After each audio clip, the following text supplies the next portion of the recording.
तो फाइनली 1 महीने की कड़ी मशक्क़त के बाद डीआरडीओ का 500 बेडेड अस्पताल बन के तैयार हो गया है और आज से उसको जो है उसकी शुरुआत हो गई है। फ़िलहाल पहले 2 दिन ट्रायल रन किया जाएगा और 1 तारीख के बाद से यहाँ पर मरीज़ लाए जाएंगे। सबसे पहले मैं बता दूँ आपको, मैं डीआरडीओ के उसी ये जो टेम्प्रेरी अस्पताल है उसके अंदर हूँ। ये आईसीयू का जो वार्ड है ये वो बनाया गया है। सबसे पहले मैं बता दूं आपको, सारी यहाँ पर जो उच्च तकनीक से जुड़ी हुई चीज़ें यहाँ पे इंस्टॉल की गई हैं। ये आप देखेंगे, ये वेंटिलेटर है, इतना छोटा सा वेंटिलेटर, और ये पीएम केयर फंड से जो वेंटिलेटर आए हैं ये वो वेंटिलेटर है। और आप देख सकते हैं इसका कितना छोटा सा स्ट्रक्चर है, ज़्यादा जगह भी नहीं लेता है ये। और ये वेंटिलेटर जो है ये सपोर्टिव, और साफ तौर पे ये जितने भी बेड्स हैं ये ऑक्सीजन वेंटिलेटर सपोर्टेड है और लगभग 125 बेड यहाँ पर बनाए गए हैं। ये मैं पूरा आपको अंदर का प्रीमिसेस दिखा रहा हूँ। ये आईसीयू केयर है डीआरडीओ 500 बेडेड का। तमाम यहाँ पे बेड्स लगाए गए हैं, लाइट्स की पूरी फैसिलिटी है, उसके अलावा सिक्योरिटी के लिए सीसीटीवी कैमरा लगाए गए हैं और ये फुल्ली एयर कंडीशनड है। और सबसे बड़ी बात, अगर आपको देख के लगेगा ये बहुत बड़ी कोई बिल्डिंग इमारत के अंदर खड़ा हुआ है, बल्कि नहीं, ऐसा नहीं है। ये टेम्प्रेरी अस्पताल है जो कि स्ट्रक्चर 1 महीने में डीआरडीओ ने इसको खड़ा किया है अलग अलग एजेंसियों के साथ मिलकर, और उसके बाद इसे इंस्टॉल कर दिया गया है। और जो टीम्स हैं, चाहे वो पैरा मेडिकल की हो, डॉक्टर्स की हो, वो वहाँ पर तैनात हो गई है। और सबसे बड़ी बात ये आप देख सकते हैं अंदर, यहाँ पर जितने भी ये डॉक्टर्स हैं, पैरामेडिकल स्टाफ के लोग हैं, उनको आपस में उनको बताया जा रहा है कि ये किस तरह से ऑपरेशनल करना है और क्या कुछ रहेगा इन आईसीयू कहें कि वार्ड के अंदर। सबसे पहले आप देख सकते हैं यहाँ पर ये टॉवल्स रखे गए हैं, इस तरह से टेबल्स रखे गए हैं, वेंटिलेटर्स है, उसके अलावा ये मॉनिटरिंग मशीन है और ऑक्सीजन सपोर्टेड यहाँ पर तमाम पाइप्स लगाई गई हैं। और बिल्कुल उच्च स्तरीय ये पूरी टेक्नोलॉजी से ये बना हुआ डीआरडीओ का अस्पताल है और ये 125 बेडेड यहाँ पर तैयार किया गया है। उसके अलावा स्टाफ जो है ये आप देख सकते हैं, यहाँ भी इनकी भी यहाँ पे इनको भी लगा दिया गया है काम करने के लिए। पूरी तरह से पीपी किट में इन्होंने पहनी हुई है और फुल्ली अपने आप को कवर किया हुआ है। उसके अलावा सफाई कर्मचारी सभी लोग यहाँ पर मौजूद हैं। और ये कुछ और सेक्शन है, अब धीरे धीरे करके 2 सेक्शन, उसके बाद इस सेक्शन को भी जो है ये बेडिंग करके इसको बिल्कुल तैयार कर दिया जाएगा। और सैनिटाइजेशन के लिए इस तरह से सैनिटाइजेशन मशीन जगह जगह लगाई गई हैं ताकि जो भी मरीज़ के साथ कोई भी अगर अटेंडेंट होता है तो खुद को वो अपने हाथ सैनिटाइज कर सके। हालांकि ये चीज़ की पुष्टि नहीं है कि यहाँ पर मरीज़ों को आने मरीज़ों के साथ उनके अटेंडेंट्स को आने दिया जाएगा, उनको आने की अनुमति रहेगी कि नहीं रहेगी, वो बाद की बात है। लेकिन पहले अभी 2 दिन इसका ट्रायल किया जाएगा। और यहाँ पर जो टेक्नीशियंस हैं ये आप देख सकते हैं, इनको बता रहे हैं कि ये जो पीएम केयर के ये वेंटिलेटर्स हैं ये किस तरह काम करते हैं। छोटी सी स्क्रीन है, मॉनिटर, और बहुत सारे लोगों के लिए बिल्कुल नई टेक्नोलॉजी है। तो ये बताया जा रहा है, सिखाया जा रहा है कि किस तरह से इसको देखना है पूरा और फंक्शनल कैसे रहेगा। टच स्क्रीन है, ज़्यादातर चीज़ें यहीं से दिखेंगी और पूरी सपोर्ट यहाँ से है। और पेशेंट को लिए भी यहाँ पर उनको किस तरह से अटेंड करना है ये भी इनको बताया जा रहा है पूरा। अगर हम बात करें, और अगर मैं इसके अलावा आपको जनरल वार्ड की तरफ लेके चलूँ, ये तो आईसीयू सेक्शन हो गया पूरा 500 बेडेड डीआरडीओ का। इसके अलावा यहाँ पर आप सामने देख सकते हैं ये जनरल वार्ड बनाया गया है। इस तरह से ये अंदर का एक पूरा इसका पोर्शन है एंटर करने का। और अंदर ये जो वार्ड्स हैं यहाँ पर ये फुल्ली एयर कंडीशन है। जनरल वार्ड में यहाँ पर इस तरह से ऑक्सीजन के लिए भी यहाँ पर सिस्टम लगाया गया है, ऑक्सीजन जनरेटेड बेड्स हैं यहाँ पर। उसके अलावा टॉवल्स दिए गए हैं और साथ में ये जो नॉर्मल पेशेंट्स हैं जिनको ज़्यादा प्रॉब्लम नहीं है उनको यहाँ पर रखा जाएगा। उसके अलावा जो ज़्यादा सीरियस हैं वो आईसीयू में रहेंगे। इस तरह से टीमें भी तैनात की गई हैं यहाँ पर, जो 24 घंटे यहाँ पर ड्यूटी परफॉर्म करेंगे अलग अलग शिफ्ट्स में। और तैयारी पूरी हो गई है। हालांकि 2 दिन के ट्रायल के बाद इसके बाद ये शुरू हो जाएगा पेशेंट्स को आना। ये यहाँ पर आप देख सकते हैं जो नए लोग जिनको अपॉइंट किया गया, हाल ही में एप्लीकेशंस लगी थी, उसके बाद ये तमाम लोग यहाँ पर अपॉइंट हो गए हैं। क्या नाम है आपका? रितु। रितु, मुझे बताइए, आप लोग पूरी तरह से तैयार हैं? आपको बता दिया गया है किस तरह से काम करना है, पेशेंट्स जब आएंगे कैसे आपने ये पूरे सेक्शन को संभालना है? सर हम बिल्कुल रेडी हैं। मतलब आज इनोग्रेशन थी, कल से पेशेंट आएंगे, हम पेशेंट की पूरी प्रॉपर केयर के लिए रेडी है। अगर हम इन वार्ड्स की बात करें, यहाँ पर किस तरह के नॉर्मल पेशेंट्स हैं उनको रखा जाएगा, कोविड संक्रमित होंगे जो? सर अब वो डिपेंड करता है कि मतलब अलग अलग वार्ड्स बनाए, आईसीयू अलग है, जनरल वार्ड अलग है। अब पेशेंट की कंडीशन पे डिपेंड करता है कि किस पेशेंट को हमने किस वार्ड में रखना है। अगर हम बात करें ऑन एन एवरेज एक शिफ्ट में यहाँ पर कितना स्टाफ रहेगा? जैसे आप लोगों की टीम है, कितने लोगों की टीम है जो एक टाइम पे यहाँ पर अपॉइंट की मतलब रहेगी एक समय पे? इस टाइम पे तो मतलब हर एक वार्ड में 5 स्टूडेंट्स डाले हैं उन्होंने। अब मतलब कल से पता चलेगा कितने स्टाफ वो करेंगे। कितने स्टाफ? हाँ जी। आपके साथ डॉक्टर्स भी रहेंगे यहाँ पर? हाँ, डॉक्टर्स की टीम भी रहेगी। और कुछ फैसिलिटीज़ यहाँ पर आप प्रोवाइड करेंगे? यहाँ पर अटेंडेंस को भी आने को अलाउ किया गया, ऐसा कुछ बताया गया है? ऐसा तो अभी हमें कुछ नहीं बताया है।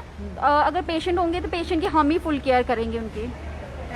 ये यहाँ पर जो टीम है रिक्रूट हुई है, ये वो लोग हैं, यहाँ पर इस तरह से इनको सेक्शन दिया गया है बैठने के लिए, जो कि ये एक तरफ लेफ़्ट तरफ या राइट तरफ जो भी पेशेंट्स हैं उनको प्रॉपरली ये मैनेज कर सकेंगे, किसी को भी तकलीफ होती है। उसके अलावा टॉयलेट्स भी बनाए गए हैं यहाँ पर, और बिल्कुल यहाँ पर तैयारी फुली की गई है। और ये जनरल वार्ड है DRDO का, और आप देख सकते हैं ये पूरा स्ट्रक्चर जिस तरह से तैयार हुआ है, और बहुत ही बेहतरीन मटेरियल से ये पूरा तैयार हुआ है। सिक्योरिटी के लिए यहाँ पे CCTV कैमरा है, उसके अलावा फायर ब्रिगेड की गाड़ियाँ वो भी है, क्योंकि ये एक टेम्प्रेरी अस्पताल है, और टेम्प्रेरी अस्पताल के साथ यहाँ पर पूरे इंतज़ाम, यहाँ पर सिक्योरिटी के लिए पैरामिलिट्री फोर्स है, जम्मू कश्मीर पुलिस है। और ये एक डोम है, सिर्फ एक डोम है। मैं उसके अंदर के विजुअल्स दिखा रहा हूँ। इसके तरह का एक और डोम जो है वो पीछे तैयार हो रहा है, हो चुका है, और वहाँ पर भी अंदर काम चल रहा है। और इस तरह से जैसे मैंने आपको पहले बताया, सैनिटाइजेशन के लिए सैनिटाइजेशन मशीन्स लगाई गई हैं, जो कि स्टाफ को लगातार जो भी यहाँ पे काम कर रहे हैं समय समय पर अपने हाथ सैनिटाइज करते रहें, वो भी फैसिलिटी मिली हुई है। कोशिश यही है, कोविड केयर अस्पताल है ये DRDO का, तो यहाँ पर इन्फेक्शन का एक % भी कोई चांस ना हो। जो भी पेशेंट आए बिल्कुल ठीक तरह से ट्रीट होकर यहाँ से बाहर जाएं। और जो जिस तरह से अगर हम बात करें थर्ड वेव की बात की जा रही है, तो थर्ड वेव के लिए ये एक बहुत बड़ा स्ट्रक्चर है जो आगे आने वाले समय में काम आने वाला है। थोड़ी देर पहले यहाँ पर लेफ्टिनेंट गवर्नर मनोज सिन्हा आकर इसको इनॉग्रेट कर गए हुए हैं, और यहाँ पर देखते हैं आप ICU वार्ड्स लिखा हुआ है। उसके अलावा ये CCTV कैमरे यहाँ पर लगे हुए हैं। और एक बार फिर अगर हम अंदर चलें, आप ये ICU सेक्शन है, जैसे मैंने आपको पहले दिखाया शुरुआत में, ये ICU सेक्शन है, और यहाँ पर पूरे सिस्टम्स के साथ यहाँ पर इसको रेडी कर दिया गया है, और वेंटिलेटर्स के साथ इस तरह से PM केयर फंड के मैंने आपको पहले बताया, ये वेंटिलेटर्स आप देख सकते हैं, बिल्कुल छोटे साइज़ के हैं इस तरह से। और बहुत सारे स्टाफ के लिए ये नई मशीनें हैं, क्योंकि उनको भी देखना है, सीखना है, क्या कुछ करना है, किस तरह से करना है, और वो सीख रहे हैं, और प्रॉपरली फंक्शन कैसे करेगा ये आप देख सकते हैं। ये जो पहले सर वेंटिलेटर्स होते हैं वो बहुत बड़े साइज़ के होते थे, ये बहुत छोटे हैं, तो इनमें और उनमें कुछ फ़र्क आता है, कुछ ऐसे इस तरह से पहले वाले वेंटिलेटर्स और इनमें कुछ फ़र्क है मैम? इनमें यही वैसे ही है जैसा जो होता है, ये आप देख सकते हैं।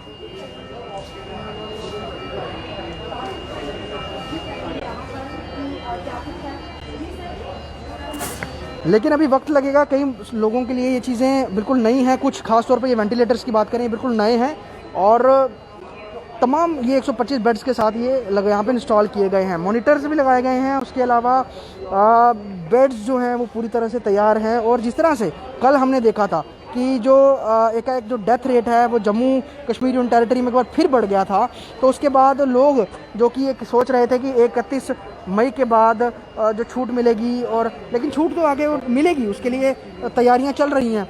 लेकिन फ़िलहाल अगर हम इंफ्रास्ट्रक्चर, मेडिकल इंफ्रास्ट्रक्चर की बात करें, वो भी अलग अलग जगहों पर उस पर ज़्यादा फोकस किया जा रहा है, ज़्यादा तैयारी की जा रही है। जो ऑलरेडी स्ट्रक्चर थे उसमें और इम्प्रूवमेंट की जा रही है, और ख़ासतौर पे DRDO के इस 500 बेडेड बने हुए अस्पताल में काफ़ी ज़्यादा फैसिलिटीज़ जो हैं वो रखी गई हैं। यहाँ पर साफ़ सफाई का भी जो पूरा ध्यान रखा जाएगा, समय समय पर साफ़ सफाई की जाएगी। और कहें कि लोगों को जो पहले चिंता बनी हुई थी कि कैसे होगा, मतलब अगर यहाँ पर हमने अस्पताल में नहीं जाना, गवर्नमेंट मेडिकल कॉलेज में, वहाँ पर एक इन्फेक्शन बहुत ज़्यादा है, तो ये एक टोटली कहें कि इंडिपेंडेंट कोविड अस्पताल है, जहाँ पर और कोई मरीज़ नहीं आएंगे, सिर्फ कोरोना से जुड़े हुए मरीज़ आएंगे। तो साफ़ तौर पर ये इस चीज़ को लेकर बहुत ज़्यादा कहें कि लोगों में संतुष्टि भी आने वाले समय में दिखेगी। और हाईटेक मशीन्स जैसे कि मैंने बात की थी आपसे, ये देख सकते हैं आप, इस तरह की मशीन्स ये भी यहाँ पर इंस्टॉल की गई हैं। और उसके अलावा तमाम जो उच्च स्तरीय मशीनें हैं वो तमाम यहाँ पर रहेंगी। लेकिन सबसे बड़ी बात यही है कि जिस चीज़ का लोग इंतज़ार कर रहे थे लंबे वक्त से, और लगभग 1 महीने से ज़्यादा का समय बीत गया था इसको बनते हुए, और लोग देख रहे थे कि स्ट्रक्चर खड़ा हो गया हुआ है, तो अब ये पूरी तैयार है। 2 दिन के ट्रायल के बाद यहाँ पर इसको इंस्टॉल कर दिया जाएगा। मेरे साथ यहाँ पर सर मुझे ये बताइए, ये बिल्कुल नए किस्म के वेंटिलेटर्स हैं, छोटे साइज़ के हैं, यहाँ के स्टाफ के लिए शायद उनके लिए पहली बार होगा वो इसको ऑपरेट करेंगे। कुछ है, ईजी टू ऑपरेट है। उससे कुछ फ़र्क है जो पहले अस्पतालों में लगे होते हैं? हाँ, फ़र्क है, क्योंकि वो बहुत बड़े होते हैं साइज़ में, उनका फंक्शन। ये 12 वोल्ट की बैटरी है। ओके। पावर बड़ा 20 वाट्स पावर इसकी कंजम्पशन है, लाइट वेट है, इजी टू ऑपरेट है। जैसे कोई टैब होती है तो टैब टाइप है। की तरह दिख रहा है। और सर ये जो दूसरी मशीन लगाई गई है ये किस तरह की? हाई फ्लो नेजल कैनुला है, यानी हम इस मशीन से हाई फ्लो प्रोड्यूस करते हैं, और नाक में कैनुला लगा के पेशेंट को डिलीवर और किया अगर हम जाता है। बात करें इस आईसीयू बेड जो वार्ड में और कौन सी नई मशीनें हैं यहाँ पर जो लगाई गई हैं और जो ज़्यादा इंपॉर्टेंट है लाइफ सेविंग के लिए?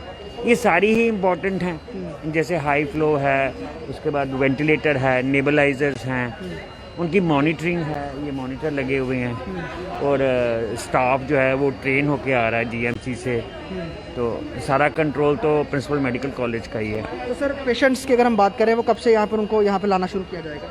ये जैसे ही सारा डीआरडीओ वाले ये सारा काम पूरा कर लेंगे तो वो जब हम उसका ड्राई रन करके देख लेंगे हाँ। तो उनको पीछे ऑक्सीजन वगैरह अभी वो भी स्टार्ट नहीं, उन्होंने अभी लेट आउट नहीं की है पर इंस्टॉल की है, तो उसका ड्राई रन तो होगा ही ना। एक चीज़ मैं पूछना चाहूँगा सर, अस्पताल में आईसीयू के साथ सीसीयू क्रिटिकल केयर यूनिट भी होता है, वो जब ज़्यादा पेशेंट जब सीरियस हो जाता है उससे वहाँ शिफ्ट किया जाता है, तो फिलहाल यहाँ पर सिर्फ आईसीयू तक की फैसिलिटी है इस डीआरडीओ अस्पताल में?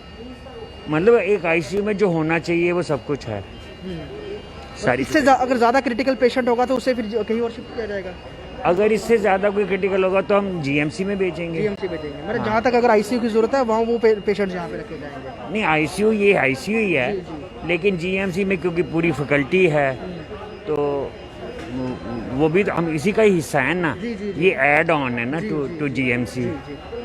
शुक्रिया। तो ये यहाँ पर बता रहे थे और साफ तौर पे एक ऑक्सीजन जनरेटेड यहाँ पे प्लांट भी लगाया गया है जो पूरी यहाँ पर ऑक्सीजन की सप्लाई होगी यहाँ पर, और क्योंकि खुद यहाँ पर उस सारी चीज़ें जो है वो टेम्परेरी हैं, सिर्फ टेम्परेरी इंस्टॉल की गई हैं, तो फंक्शनिंग जल्दी शुरू हो जाएगी। हालांकि 2 दिन के ट्रायल में पूरी तरीके से जैसे कि पेशेंट को एडमिट किया जाता है उसके लिए पूरी उसकी देखरेख की जाती है, वो पूरी तैयारियां यहाँ पर वैसी शुरू हो चुकी हैं और जल्द 1 से 2 दिन में यहाँ पे मरीजों को भी लाना शुरू करेंगे। और सबसे बड़ी बात वो तमाम चीज़ें यहाँ पर मौजूद हैं जो कि एक मॉडर्न अस्पताल में चाहिए होती है, और इस कोरोना के पीक टाइम में एक जब इंफ्रास्ट्रक्चर की जैसी ज़रूरत है वैसा इंफ्रास्ट्रक्चर डीआरडीओ ने बना के तैयार कर दिया है। अब 500 बेडेड जम्मू में और 500 बेडेड श्रीनगर में ये ऑपरेट जब हो जाएंगे तो लगभग 1000 लोग जो हैं उनको एट अ टाइम जगह स्पेस उनके लिए अवेलेबल रहेगी। वीडियो जर्नलिस्ट शर्मा के साथ ख्वाहिश पटेल, डीआरडीओ हॉस्पिटल जम्मू।